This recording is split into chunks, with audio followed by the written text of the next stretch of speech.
সারা দেশে করোনার প্রকোপ বাড়তে শুরু করলেও এখন পর্যন্ত গোপালগঞ্জের শনাক্তে পরীক্ষা শুরু হয়নি। একদিকে কিট আসেনি, অন্যদিকে আরটি-পিসিআর চালানোর মতো জনবল নেই এখানে। কর্তৃপক্ষ বলছে দ্রুত কিট আসলে শনাক্তের কাজ শুরু হবে।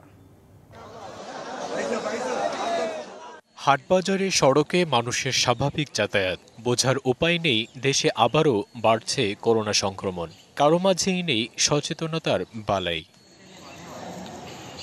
হাসপাতালের চিত্রও প্রায় একই। এ ব্যাপারে উদাসীন রোগী ও স্বজনরা। আবহাওয়া পরিবর্তনের কারণে প্রতিদিনই চিকিৎসা নিতে আসছেন জ্বর, সর্দি, কাশিতে আক্রান্তরা।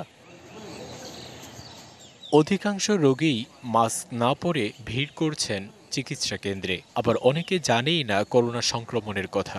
জানি না বেশিটা করোনা গ্রামে থাই তো। করোনা বাড়ছে এটা তো আমরা শুনিনি, নতুন করে করোনা আসছে এটা আমরা জানি না। এদিকে করোনা পরীক্ষার কিট না আসায় গোপালগঞ্জ মেডিকেল কলেজ, 250 শয্যা বিশিষ্ট জেনারেল হাসপাতাল সহ উপজেলা স্বাস্থ্য কেন্দ্রগুলোর কোথাও করোনা পরীক্ষা শুরু হয়নি। আরটি-পিসিআর চালানোর মতো জনবল না থাকায় আরটি-পিসিআর রুমটি তালাবদ্ধ। সব মশার বিরুদ্ধে সুরক্ষা দিতে এলো বসুন্ধরা এক্সট্রিম অ্যারোসল, মশার বিরুদ্ধে এক্সট্রিম সুরক্ষা। পরীক্ষার কিট আসলে করোনা শনাক্ত এবং সে অনুযায়ী ব্যবস্থা নেওয়া যাবে বলে জানিয়েছে কর্তৃপক্ষ। পরীক্ষার বিষয়ে যে করোনার যে কিট এখনো পর্যন্ত কিন্তু আমরা পাইনি। এটা খুব দ্রুত আমরা পেয়ে যাবো বলে আমরা আশা করছি, কিন্তু এখনো কিট পাইনি বলে আমরা এখনো আমাদের এখানে পরীক্ষা হচ্ছে না। বিভিন্ন উপজেলা হাসপাতাল সহ জেলা পর্যায়ে আলাদা শয্যা প্রস্তুত রাখার কথা জানিয়েছেন সিভিল সার্জন।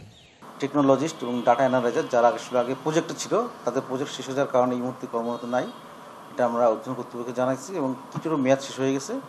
তো আমাদেরকে জানানো হয়েছে যে আমরা অল্প সময় কিট পাবো, তো পাইলেই আমরা গোপালগঞ্জে পরীক্ষা শুরু করতে পারবো। কোভিড-19-এর জন্য কিন্তু আমরা বেড রেডি করতেছি রাখার জন্য।